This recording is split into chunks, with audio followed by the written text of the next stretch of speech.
हाँ, कोशिका। कोशिका जीवन की सबसे कोशिका जीवन की सबसे छोटी कार्यात्मक और संरचनात्मक इकाई है। एंटोन वॉन लिवेनहॉक ने पहली बार कोशिका को देखा व इसका वर्णन किया। कौन? एंटोन वॉन लिवेनहॉक ने पहली बार कोशिका को देखा व इसका वर्णन किया। कोशिका के अध्ययन के विज्ञान को साइटोलॉजी कहा जाता है। अच्छा, ये पढ़ लेते हैं पहले। कोशिका के अंदर क्या क्या होता है? कोशिका में जल होता है 70 to 90%, प्रोटीन होता है 10 to 15%, कार्बोहाइड्रेट होता है 3%, लिपिड होता है 2%, न्यूक्लिक एसिड 5 to 7%, आयन होता है 1% के लगभग। फिर कोशिका शब्द का सर्वप्रथम प्रयोग अंग्रेज वैज्ञानिक रॉबर्ट हुक ने 1665 में किया। सबसे छोटी कोशिका माइकोप्लाज्म गैलेप्सिटिमा है। सबसे लंबी सब कोशिका तंत्रिका तंत्र की कोशिका है। सबसे बड़ी कोशिका शुतुरमुर्ग के अंडे की कोशिका होती है। कोशिका सिद्धांत का प्रतिपादन 1839 में मैथियस लाइडेन व थियोडर स्वान ने किया। मैथियस लाइडेन व थियोडर स्वान ने किया। यद्यपि इनका सिद्धांत यह बताने में असफल रहा कि नई कोशिका का निर्माण कैसे होता है। पहली बार रुडोल्फ बिर्चो ने स्पष्ट किया कि कोशिका विभाजित होती है। रुडोल्फ बिर्चो ने स्पष्ट किया कि कोशिका विभाजित होती है। नई कोशिकाओं का निर्माण पूर्व स्थित कोशिकाओं के विभाजन से होता है। कोशिका विभाजन कोशिका सिद्धांत की मुख्य बातें इस प्रकार है। सभी जीव कोशिका उत्पाद से बने होते हैं। सभी कोशिकाएं पूर्व स्थित कोशिकाओं से निर्मित होते हैं। कोशिका का निर्माण सभी जीव कोशिका उत्पाद से निर्मित होते हैं। सभी कोशिकाएं पूर्व स्थित कोशिकाओं से निर्मित होते हैं। कोशिका का निर्माण जिस क्रिया से होता है उसमें केंद्रक मुख्य अभिकर्ता होता है। कोशिका दो प्रकार के होते हैं, प्रोकार्योटिक, यूकार्योटिक। प्रोकार्योटिक कोशिका, इन कोशिकाओं में हिस्टोन प्रोटीन नहीं होता जिसके कारण क्रोमेटिन नहीं बन पाता। हिस्टोन प्रोटीन नहीं जिसके कारण क्रोमेटिन नहीं बन, केवल डीएनए का सूत्र ही गुणसूत्र के रूप में पड़ा रहता है। अन्य कोई आवरण इसे घेरे में नहीं रहता है।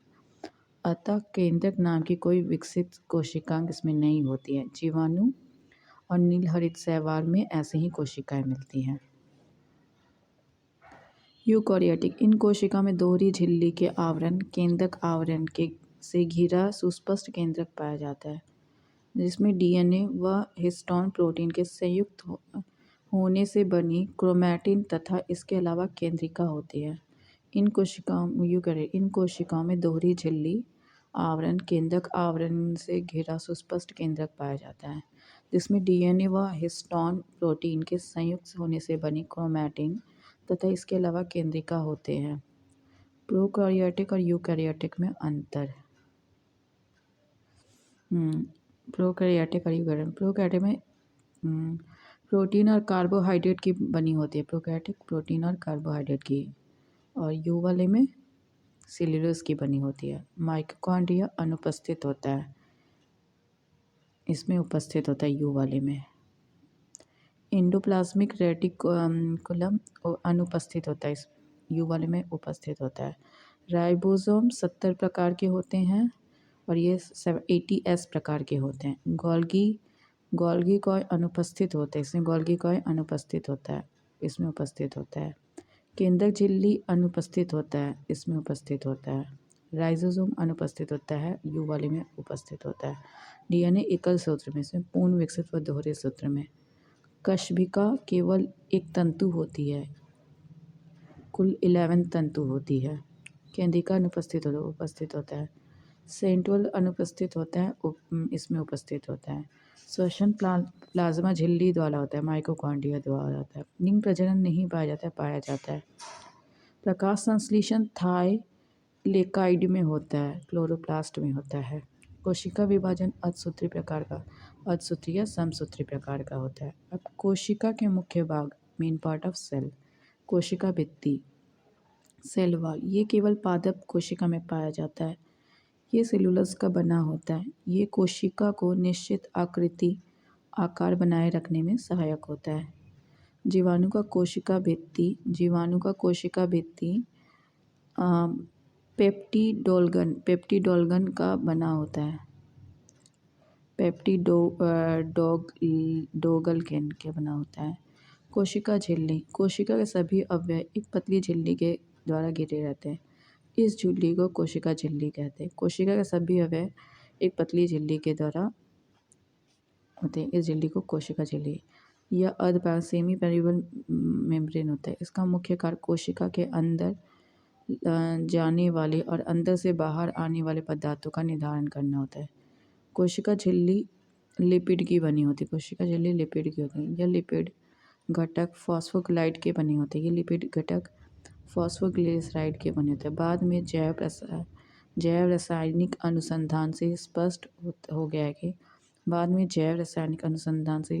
कोशिका झिल्ली में प्रोटीन व कार्बोहाइड्रेट पाया जाता है। कोशिका झिल्ली में प्रोटीन व कार्बोहाइड्रेट पाया जाता है।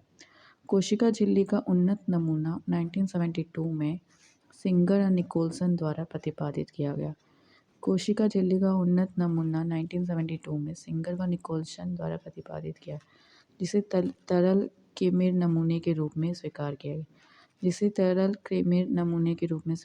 इसके अनुसार लिपिड के अर्धतरलीय प्रकृति के कारण द्विसतह के भीतर प्रोटीन पार्श्विक गति करता है। कोशिका झिल्ली का उन्नत नमूना 1972 में सिंगर व निकोलसन द्वारा प्रतिपादित किया, जिसे कोशिका झिल्ली का उन्नत नमूना 1972 में सिंगर व निकोलसन द्वारा प्रतिपादित, जिसे तरल क्रेमेर नमूने के रूप में स्वीकार किया गया। इसके अनुसार लिपिड के अर्धतरलीय प्रकृति के कारण द्विसतह के भीतर प्रोटीन पार्श्विक गति होता है। फिर से बात है, कोशिका झिल्ली का उन्नत नमूना 1972 में सिंगर निकोलसन द्वारा प्रतिपादित है, जिसे तरल क्रेमेर नमूने के रूप में स्वीकार किया। इसके अनुसार लिपिड के अर्धतरलीय प्रकृति के कारण द्विसतह के भीतर प्रोटीन पार्श्विक गति करता है। तारकय सेंट्रोसोम इसकी खोज बोबेरी ने की। यह केवल जंतु कोशिका में पाया जाता है। तारकय सेंट्रोसोम के अंदर एक या दो कण जैसी रचना होती है, जिसे सेंट्रियोल कहते हैं। समसूत्री विभाजन में ध्रुव का निर्माण करते हैं। अन्द्रव्य जालिका एंडोप्लाज्मिक रेटिकुलम यूकारियोटिक कोशिका के कोशिका द्रव में चपटे आपस में जोड़े थैली युक्त छोटी नलिकावत जालिका तंत्र बिखरा रहता है, जिसे अन्द्रव्य जालिका कहते हैं। यूकारियोटिक कोशिकाओं के कोशिका द्रव में चपटे आपस में जोड़े थैली युक्त छोटी नलिकावाहक जालिका तंत्र बिखरा रहता है। यूकारियोटिक कोशिका के कोशिका द्रव में चपटे आपस में जुड़े थैली युक्त छोटी नालिकावत जालिका तंत्र बिखरा रहता है, जिसे अंतर्द्रव्यी जालिका कहते हैं। प्राय राइबोसोम अंतर्द्रव्यी जालिका के बाहरी सतह पर चिपके रहते हैं। राइबोसोम अंतर्द्रव्यी जालिका के बाहरी सतह पर चिपके रहते हैं। जिस अंतर्द्रव्यी जालिका के सतह पर ये राइबोसोम मिलते हैं उसे खुरदरी अंतर्द्रव्यी जालिका कहते हैं। राइबोसोम की अनुपस्थिति पर अंतर्द्रव्यी जालिका चिकनी लगती है। इसे चिकनी अंतर्द्रव्यी जालिका कहते हैं, जो कोशिकाएं प्रोटीन संश्लेषण स्रवण में सक्रिय भाग लेती है। उनमें खुरदरी अंतर्द्रव्यी जालिका बहुतायत में मिलती है। चिकनी अंतर्द्रव्यी जालिका प्राणी में लिपिड संश्लेषण के मुख्य स्थल होते हैं। चिकनी अंतर्जालिका प्राणियों में लिपिड संश्लेषण के मुख्य स्थल होते हैं। लिपिड की भांति स्टेरॉयड हार्मोन चिकनी अंतर्द्रव्यी जालिका में होते हैं। एंडोप्लाज्मिक रेटिकुलम का मुख्य कार्य उन सभी वसाओं और प्रोटीन का संचरण करना है, जो कि विभिन्न झिल्लियों या मेम्ब्रेन जैसे कोशिका झिल्ली, केंद्रक झिल्ली आदि का निर्माण करते हैं। उन सभी वसाओं और प्रोटीनों का संचरण करना है जो विभिन्न झिल्लियों जैसे कोशिका झिल्ली, केंद्रक आदि का निर्माण है। राइबोसोम सर्वप्रथम रॉबिन्सन व ब्राउन ने 1953 में पादप कोशिका में व पैलेड ने 1953 में जंतु कोशिका में राइबोसोम को देखा। सर्वप्रथम रॉबिन्सन और ब्राउन ने 1953 में पादप कोशिका में, J.E. बैलेड ने 1953 में जंतु कोशिका में राइबोसोम को देखा और 1958 में रॉबर्ट ने इसका नामकरण किया। यह राइबोन्यूक्लिक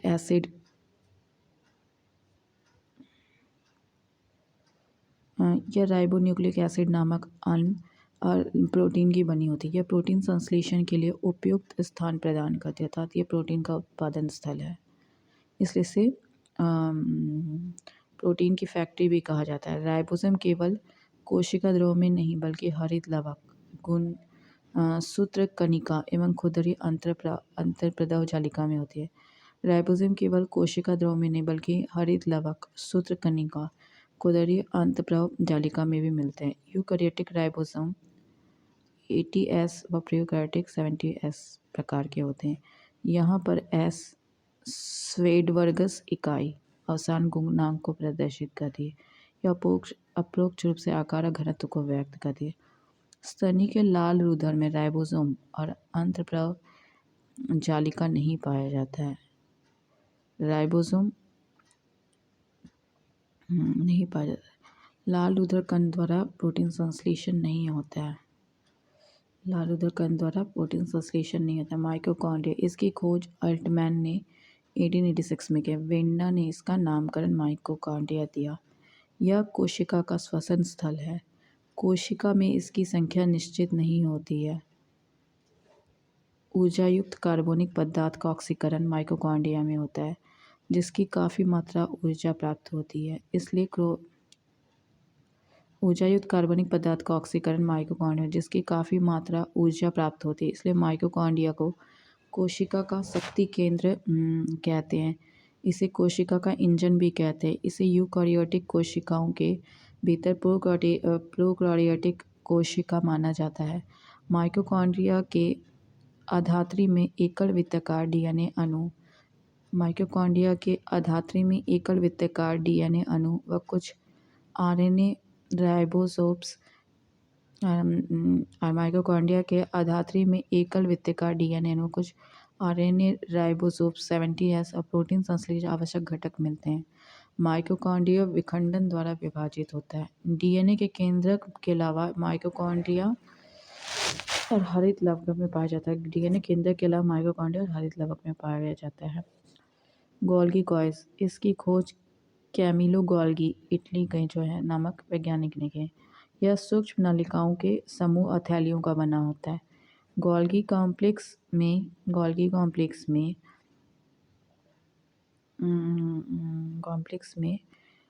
कोशिकाओं द्वारा संश्लेषित प्रोटीन एवं अन्य पदार्थों की पोटिका के रूप में पैकेजिंग की जाती है। गोल्गी कॉम्प्लेक्स में कोशिकाओं द्वारा संश्लेषित प्रोटीन एवं अन्य पदार्थों की पोटिका के रूप में पैकिंग की जाती है।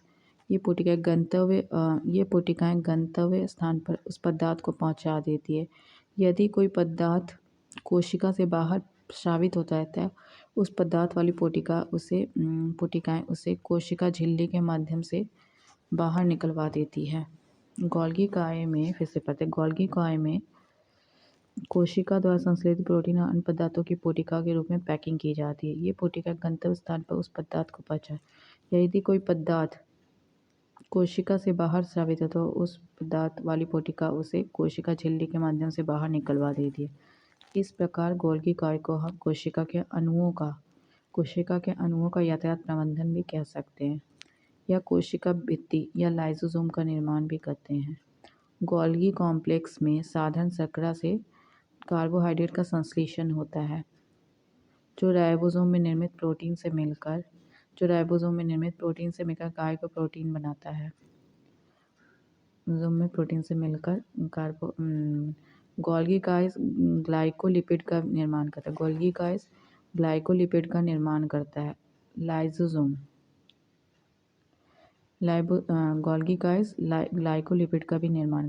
लाइसोसोम इसकी खोज डी डुप्ले नामक वैज्ञानिक ने की। यह सूक्ष्म गोल एक हरी झिल्ली से बनी थैली जैसी रचना है। यह सूक्ष्म गोल एक हरी झिल्ली से घिरी थैली जैसी रचना होती है। इसका निर्माण संवेष्टन विधि द्वारा गोल्गी काय में होता है। लाइसोसोम में सभी प्रकार के जलघटीय एंजाइम फिर से पढ़ते हैं। लाइसोसोम इसकी खोज डी डुवेने नामक वैज्ञानिक ने की। लाइसोसोम की यह सूक्ष्म गोल एक हरी झिल्ली से घिरी थैली जैसी रचना है। इसका निर्माण संवेष्टन निधि द्वारा गोल्गी काय में होता है। लाइसोसोम में सभी प्रकार के जल अपघट्य एंजाइम जैसे हाइड्रोलेजेस, लाइपेस, प्रोटेसेस, कार्बोहाइड्रेट मिलते हैं जो अम्लीय उपस्थिति में स्वादिक सक्रिय है। ये enzyme carbohydrate, protein, lipid, nucleic acid आदि के पाचन में सक्षम है। ये carbohydrate, protein, lipid, nucleic acid आदि के पाचन में सक्षम है। इसे आत्मघाती थैली भी कहा जाता है। स्तनधारियों के लाल रक्त कणिकाओं में लाइसोसोम नहीं पाया जाता है।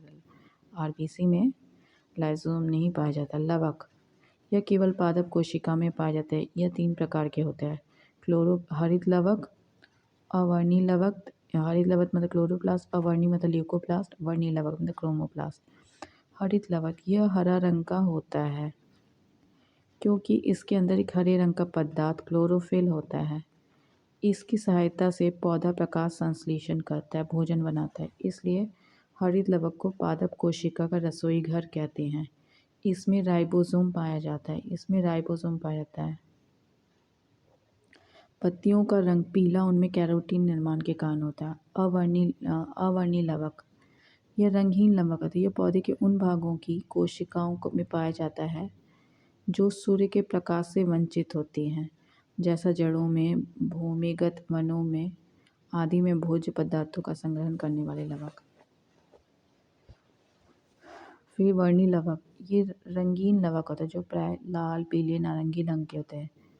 ये पौधे के रंगीन भाग, पुष्प, फल, पत्ते, बीज आदि में पाए जाते हैं। वर्णी लवक के अन्य उदाहरण टमाटर में लाइकोपीन, गाजर में कैरोटीन,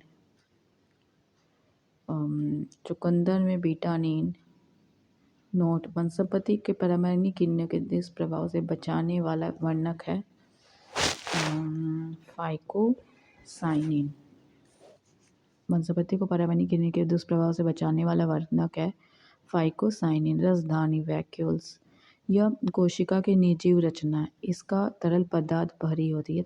इसमें तरल पदार्थ नहीं होते हैं। जंतु कोशिका में यह अनेक और बहुत छोटी होती है परंतु पादप कोशिका में ये 90% स्थान घेरता है। रसधानी एकल झिल्ली से आवृत होती है जिसमें टोनोप्लास्ट होते हैं। अमीबा में संकुचनशील रसधानी उत्सर्जन के लिए महत्वपूर्ण है। केंद्रक रॉबर्ट ब्राउन ने केंद्रक की खोज की है। यह कोशिका का सबसे प्रमुख अंग है। यह कोशिका के प्रबंधन के समान कार्य करता है। केंद्रक द्रव में धागेनुमा पदार्थ जाल के रूप में बिखरा दिखलाई पड़ता है जो इसमें क्रोमेटिन कहते हैं। केंद्रक द्रव में धागेनुमा पदार्थ जाल के रूप में बिखरा दिखाई इसे क्रोमेटिन कहते हैं। क्रोमेटिन नाम फ्लेमिंग ने दिया। ये प्रोटीन, हिस्टोन और डीएनए का बना होता है। क्रोमेटिन नाम फ्लेमिंग ने दिया। ये प्रोटीन, हिस्टामिन और डीएनए का बना होता है। डीऑक्सी राइबोन्यूक्लिक एसिड का बना। कोशिका विभाजन के समय क्रोमेटिन सिकुड़कर अनेक मोटे व छोटे धागे के रूप में संगठित होता है। इन धागों को गुणसूत्र कहते हैं। कोशिका विभाजन के समय क्रोमेटिन सिकुड़कर अनेक मोटे और छोटे धागे के रूप में संगठित, इन्हें गुणसूत्र कहते हैं। प्रत्येक जाति के जीवधारी सभी कोशिकाओं केंद्र में गुणसूत्र की संख्या निश्चित है। जैसे मानव में 23 जोड़ा, चिंपैंजी में 24 जोड़ा, बंदर में 21 जोड़ा। प्रत्येक गुणसूत्र में जेली के समान एक गाढ़ा भाग होता है जिसे मैट्रिक्स कहते हैं। मैट्रिक्स में 2 परस्पर लिपटे महीन और कुंडलित सूत्र पाया जाता है। मैट्रिक्स में 2 परस्पर लिपटे महीन और कुंडलित सूत्र दिखलाई पड़ते हैं जिसे कुंडलित सूत्र जिसे क्रोमेटा कहते हैं। प्रत्येक क्रोमेटा एक अर्ध गुणसूत्र कहलाता है। प्रत्येक क्रोमेटा एक अर्ध गुणसूत्र कहलाता है। इस प्रकार प्रत्येक गुणसूत्र 2 क्रोमेटिक का बना होता है। प्रकार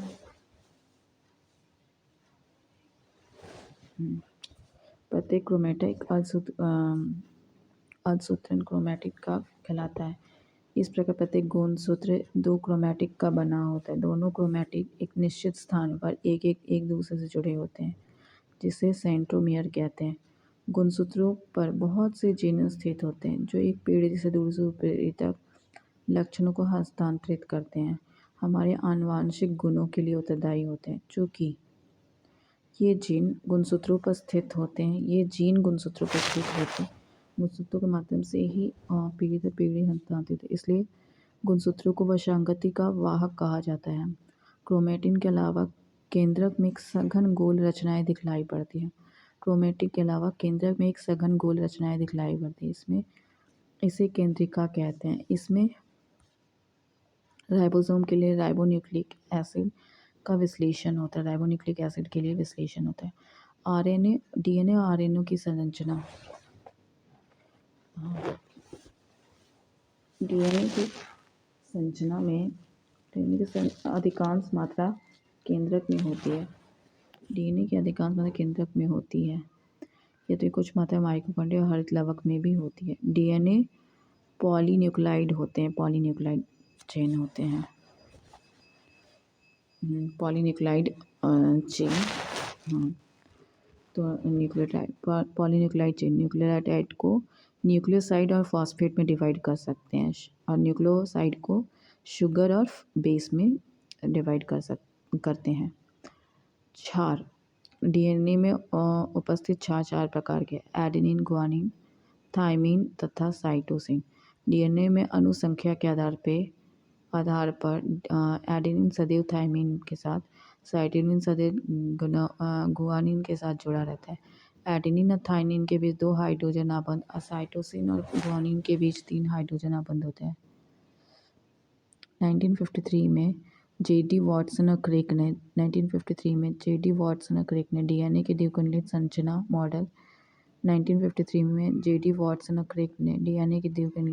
मॉडल प्रतिपादित किया। इस काम के लिए उन्हें 1962 में नोबेल पुरस्कार मिला है। 1953 में जे.डी. वॉटसन और क्रिक डीएनए के द्विकुंडलित संरचना मॉडल, डबल हेलिक्स मॉडल प्रतिपादित किया। इस काम के लिए उन्हें 1962 में नोबेल पुरस्कार मिला। डीएनए का कार्य, ये सभी आनुवंशिक क्रियाओं का संचालन करता है।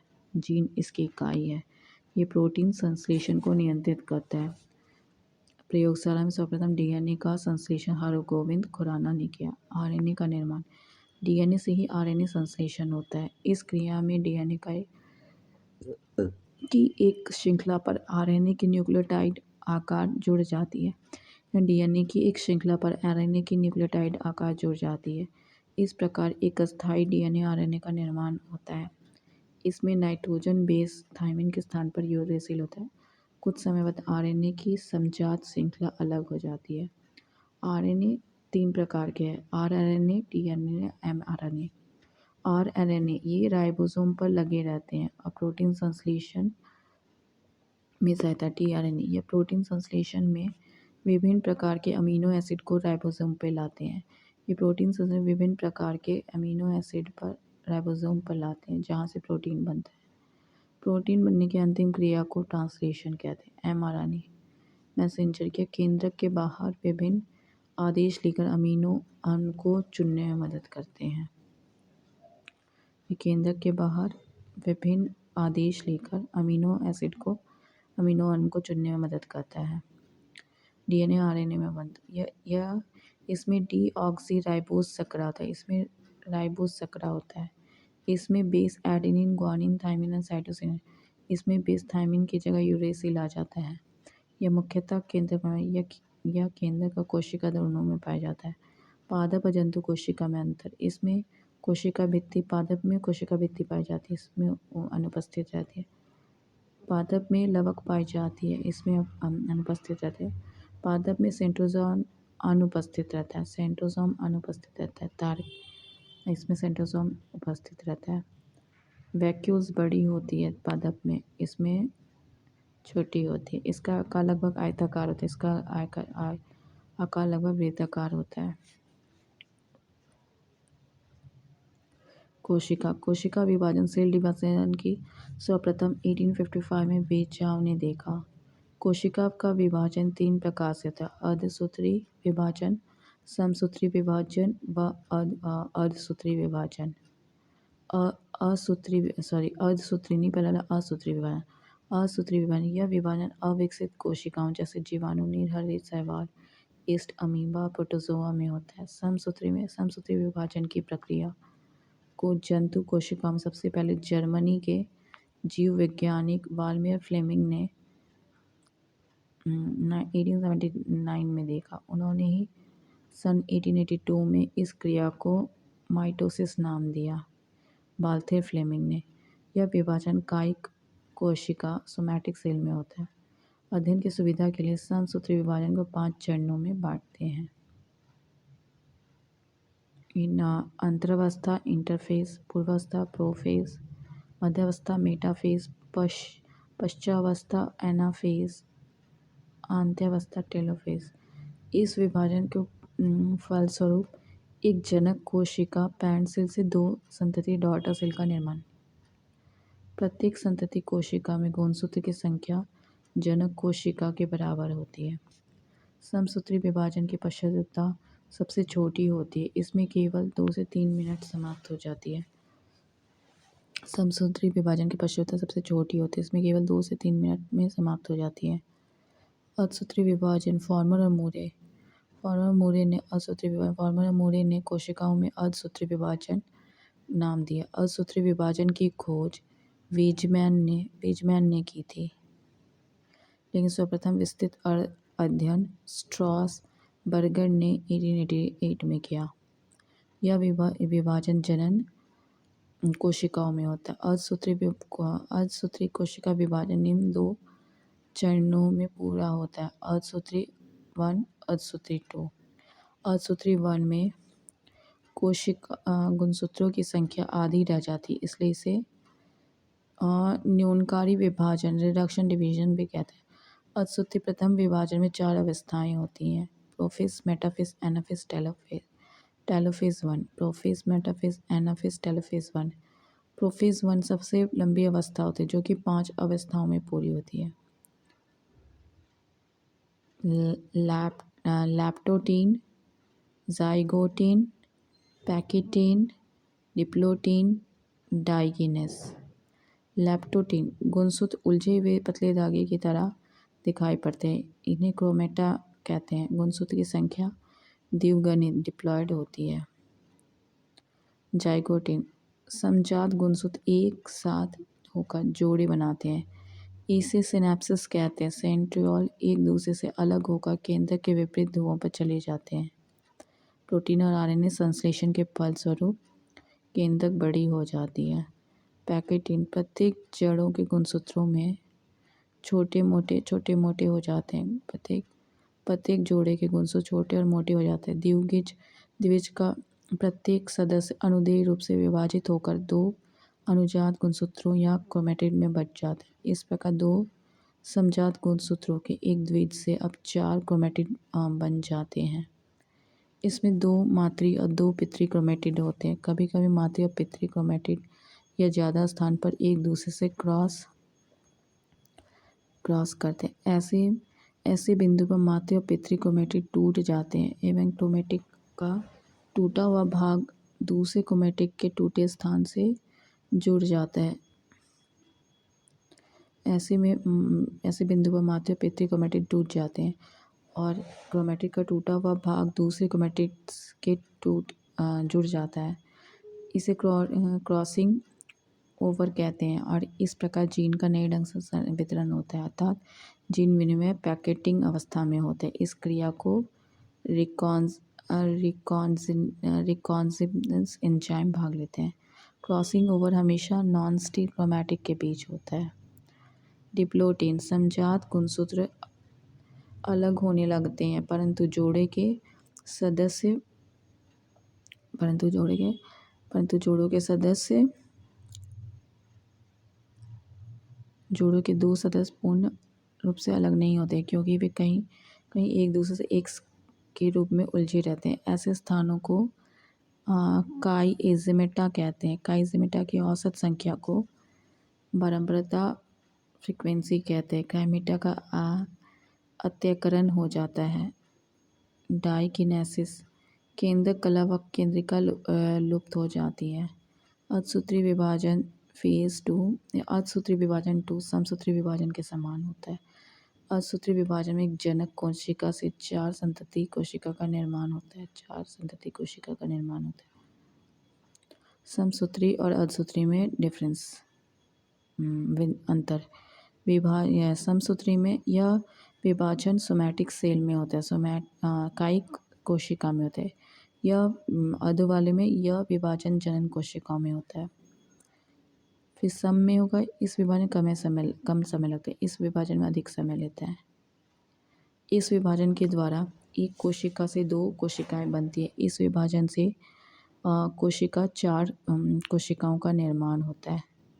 संतति कोशिका में जनक जैसी ही ये वही अर्ध का पर्ण समसूत्री का संतति कोशिका में जनक जैसी गुणसूत्र होने के कारण आनुवंशिक विविधता नहीं होती है, और अर्ध वाले में संतति कोशिका में जनकों से भिन्न गुणसूत्र होने का आनुवंशिक विविधता होती है। फिर सम वाले में इसमें गुणसूत्रों के आनुवंशिक पदार्थों में आदान प्रदान नहीं होता। इसमें गुणसूत्र के आनुवंशिक पदार्थों में नहीं होता है और क्रॉसिंग ओवर नहीं होता है। और समसूत्र या अर्धसूत्री में इस विभिन्न गुणसूत्रों के बीच आनुवंशिक पदार्थों का आदान प्रदान होता है।